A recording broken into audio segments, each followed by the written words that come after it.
क्या आपकी कंपनी ने आपसे इनकम टैक्स डिक्लेरेशन करने के लिए कहा है और आपसे पूछा है कि आप टैक्स सेविंग के लिए कहाँ पे इन्वेस्टमेंट करने वाले हैं ताकि वो प्रॉपर तरीके से टैक्स कैलकुलेशन कर सके और आपकी सैलरी में से टीडीएस काट सके। हर एक सेक्शन के हिसाब से आपको कितना डिक्लेरेशन करना चाहिए और कौन सी मिस्टेक्स करने से बचना चाहिए ताकि एक्सेस टीडीएस ना कटे। नमस्कार, मैं हूँ प्रिया। स्वागत है आपका इन्वेस्टिंग डन राइट में। अगर ये वीडियो हेल्पफुल लगे तो लाइक जरूर कीजिएगा और अगर आप चैनल को सब्सक्राइब करते हैं तो आपको नए वीडियोस की नोटिफिकेशंस आती रहेगी। हर एक फाइनेंशियल ईयर के स्टार्ट में कंपनीज आपसे पूछती हैं कि आप टैक्स सेविंग के लिए क्या क्या इन्वेस्टमेंट्स एंड एक्सपेंसेस करने वाले हैं। उन डिक्लेरेशंस को ड्यू डेट से करना बहुत ज़्यादा एसेंशियल हो जाता है अगर आप चाहते हैं कि सही तरीके से टीडीएस डिडक्ट हो। टीडीएस क्या होता है? Tax deducted at the source and. मतलब आपकी कंपनी आपकी ग्रॉस सैलरी पे पहले ही टीडीएस डिडक्ट करके आपको इनहैंड सैलरी देती है। आपका जितना भी टैक्सेबल इनकम बनता है उस बेसिस पे कंपनीज कैलकुलेट करती है कि पूरे साल में आप कितने टैक्सेस पे करने वाले हैं, उसको मंथली बेसिस पे डिवाइड करती है और हर मंथ आपकी सैलरी में से वो टैक्स कट जाता है और वो इनकम टैक्स डिपार्टमेंट को एज अ टीडीएस सबमिट कर दिया जाता है। बहुत सारी कंपनी आईटी डिक्लेरेशन करने का ऑप्शन साल में केवल एक ही बार देती है। बहुत सारी companies every month during the start आपको ये ऑप्शन देती है कि आप आईटी डिक्लेरेशन को मॉडिफाई कर सकते हैं। हमने बहुत सुना है कि एडवांस टैक्स क्या होता है और क्यों भरना चाहिए। अगर आप एक टैक्स पेयर हैं जिसकी टैक्सेबल लायबिलिटी 10,000 या उससे अबव है, उस केस में आपको एडवांस टैक्स भरना होता है। अगर आप एडवांस टैक्स नहीं भरते हैं तो उस केस में क्या होता है? उस केस में आपका जितना भी टैक्स बनता है वो तो आपको पे करना ही पड़ेगा आईटीआर फाइलिंग के टाइम में। उस पे 1% के हिसाब से आपको इंटरेस्ट भी पे करना पड़ेगा। इसलिए बहुत एसेंशियल होता है कि आपकी जितनी भी ग्रॉस टोटल इनकम है उसके हिसाब से टैक्सेस कैलकुलेट करके एडवांस में टैक्सेस का पेमेंट किया जाए। अब बात आ जाती है कि टैक्स डिक्लेरेशन करना तो है लेकिन करे कैसे। रिसेंटली मैं किसी से बात कर रही थी, उन्होंने मुझे बताया कि टैक्स सेविंग के लिए उन्होंने बहुत सारे इन्वेस्टमेंट्स किए और सारे इन्वेस्टमेंट्स उन्होंने अपनी कंपनी में डिक्लेयर कर दिए। क्या उनको वो सारी इन्वेस्टमेंट्स पे टैक्स सेविंग हो जाएगी?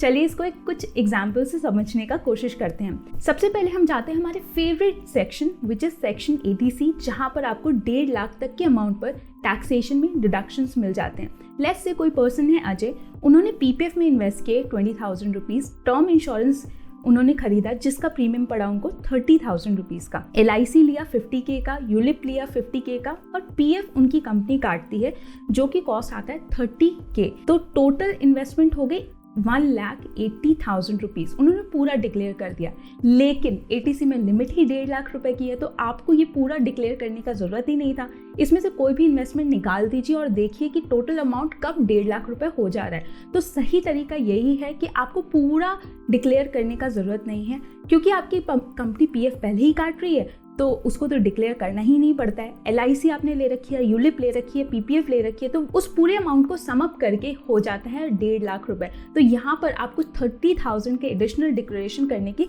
जरूरत नहीं है। कौन कौन से डिडक्शंस हैं जो कि ATC के डिडक्शन में आते हैं? इक्विटी लिंक्ड सेविंग स्कीम्स हैं, NPS है, यूलिप है, पब्लिक प्रोविडेंट फंड है, सुकन्या समृद्धि योजना है, NSC है, एम्प्लॉय प्रोविडेंट फंड है, होम लोन पे जो प्रिंसिपल रिपे करते हैं उस पे भी आपको ATC में डिडक्शन मिल जाता है। आपको कौन से प्रूफ सबमिट करने होते हैं ATC में डिडक्शन क्लेम करने के लिए? अगर आपने लाइफ इंश्योरेंस पेंशन ली है तो उस केस में प्रीमियम रिसिप्ट आपको सबमिट करनी होगी। PPF के केस में पेमेंट रिसिप्ट सबमिट कीजिए। NSC के केस में कॉपी ऑफ सर्टिफिकेट लगता है। यूलिप या LIC के केस में स्टेटमेंट्स लगेंगे। चिल्ड्रन एजुकेशन एक्सपेंडिचर के केस में copy of receipt for tuition fee आपके पास होना चाहिए। टैक्स सेविंग फिक्स डिपॉजिट अगर आपने की है तो वहाँ पे कॉपी ऑफ रिसिप्ट या सर्टिफिकेट आपके पास होना चाहिए। अब हम बात कर लेते हैं हाउस रेंट अलाउंस का। बहुत तरीके की कंफ्यूजन्स यहाँ पर भी होते हैं। हमें ऐसा लगता है कि हम जिस घर में रहते हैं जितना रेंट पे करते हैं उस पूरे रेंट के अमाउंट पर हमें टैक्सेशन में डिडक्शंस मिल जाएगा। लेट्स से आप एक रेंटेड घर में रहते हैं जिसका किराया 25K है और आपने HRA में पूरा अमाउंट डिक्लेयर कर दिया। टोटल अमाउंट पूरे साल का हो जाता है 3 लाख रुपीज। क्या आपको 3 लाख रुपीज पे पूरा एग्जेम्पशन मिल जाएगा? जी नहीं, ये ऐसे वर्क नहीं करता है। HRA को कैलकुलेट करने के लिए 3 कंडीशंस होती हैं और उसमें से जो भी लोएस्ट अमाउंट होता है उस पे आपको एग्जेम्पशन मिलता है। वो 3 कंडीशंस क्या होती है? आपकी सैलरी में एक्चुअल HRA का कंपोनेंट कितना है। आप अगर मेट्रो में रहते हैं तो 50% of basic and DA calculate होगा। नॉन मेट्रो के केस में 40% of basic plus DA calculate होगा। थर्ड कंडीशन होती है जितना भी आप रेंट पे करते हैं minus 10% of basic and DA। Let's say आप बैंगलोर में रहते हैं, मंथली सैलरी है 1 लाख रुपए, बेसिक एंड DA हो जाता है 40K, HRA मिलता है 10K, टोटल रेंट आप पे करें 25K। Non metro yes. तो इस केस में तीनों कंडीशंस के हिसाब से जब कैलकुलेट करते हैं तो मिनिमम आता है 10,000 रुपीज़ का और साल का हो जाता है 1,20,000 रुपीज़। आपको उस पूरे 3 लाख पे एग्जेम्पशन नहीं मिलेगा बल्कि 1.2 लाख रुपीज़ पे मिलेगा। ये केवल डेमोन्स्ट्रेशन पर्पस के लिए मैंने दिखाया है। आप अपने रेंट के हिसाब से मेट्रो या नॉन मेट्रो और HRA कॉम्पोनेंट के हिसाब से कैलकुलेट करके देख लीजिए कि आपके केस में कितना अमाउंट बनता है। फिर आता है अगर आपने फ्लैट परचेज किया है या हाउस परचेज किया है और उसे होम लोन पर लिया है तो उस केस में प्रिंसिपल पे तो आपको ATC में डिडक्शन मिलता ही है। इंटरेस्ट पे आपको अंडर सेक्शन 24 2 लाख के अमाउंट पर डिडक्शन मिल जाता है।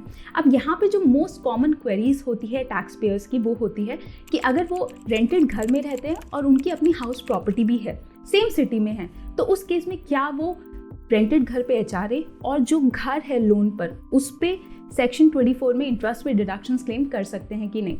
जी हाँ, बिल्कुल कर सकते हैं अगर आप सेम सिटी में रह रहे हैं, लेकिन उसमें कुछ कंडीशंस होती हैं जो कि आपको प्रूव करनी पड़ेगी, तभी आपको क्लेम करना चाहिए। जैसे कि अपने खरीदे हुए घर में इसलिए नहीं रहते हैं क्योंकि वो आपके ऑफिस से बहुत दूर है या बच्चों के स्कूल से बहुत दूर है, या वो घर आपकी फैमिली के लिए छोटा पड़ गया और आपको एक बड़े स्पेस की रिक्वायरमेंट है। अगर आप ये तीनों कंडीशन में से कुछ भी प्रूव कर सकते हैं तो आप दोनों पर एग्जेम्पशंस एंड डिडक्शंस क्लेम कर सकते हैं। एक और कॉमन क्वेरी होती है कि अगर आप अपनी फैमिली के साथ में रह रहे हैं तो क्या आप HRA में क्लेम कर सकते हैं? जी हाँ, बिल्कुल कर सकते हैं, लेकिन यहाँ पर आपको अपने पेरेंट्स के साथ में रेंटल एग्रीमेंट में एंटर करना होगा, उनको रेंट ट्रांसफर करना होगा और आपके पेरेंट्स को उस रेंट को ITR फाइलिंग के टाइम में शो करना पड़ेगा एज अ रेंटल इनकम। यहाँ पर आप कैसे टैक्स सेविंग कर सकते हैं?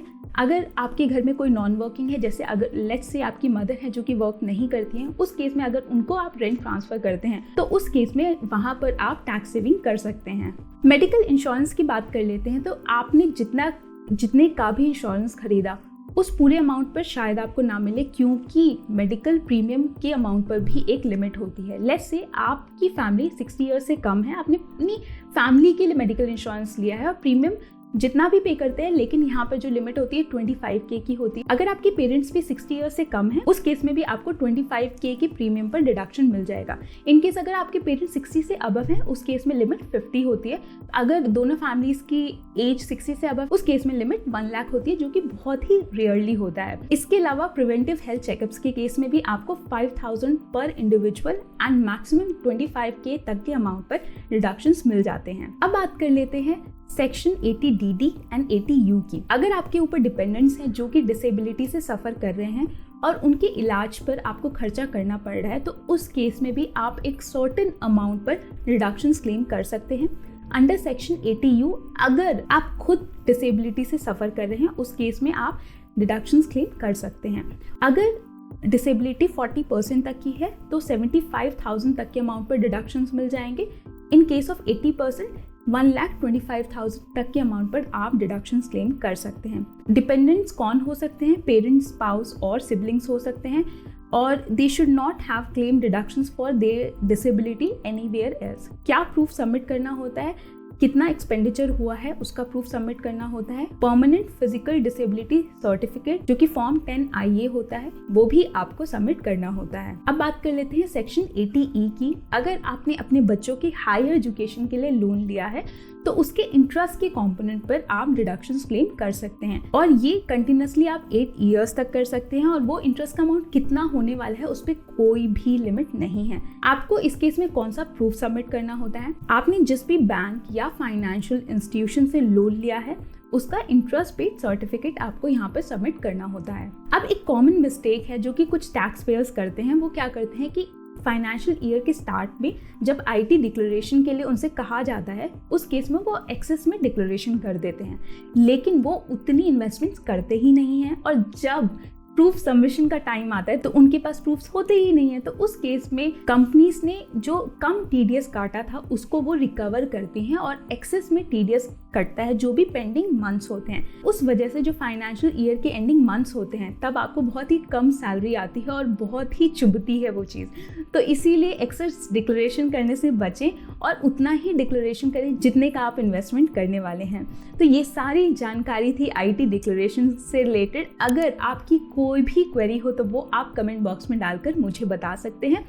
I hope this video was helpful. मैं मिलती हूँ आपको अपने नेक्स्ट वीडियो में। प्रिया दास साइनिंग ऑफ। अगर आपने मेरे चैनल को सब्सक्राइब नहीं किया है तो प्लीज़ सब्सक्राइब कर ले, क्योंकि मैं पर्सनल फाइनेंस पे एवरी वीक 2 वीडियोस बनाती हूँ। अगर आप सब्सक्राइब करेंगे तो आपको मेरे नए वीडियोस की लेटेस्ट नोटिफिकेशन आती रहेगी।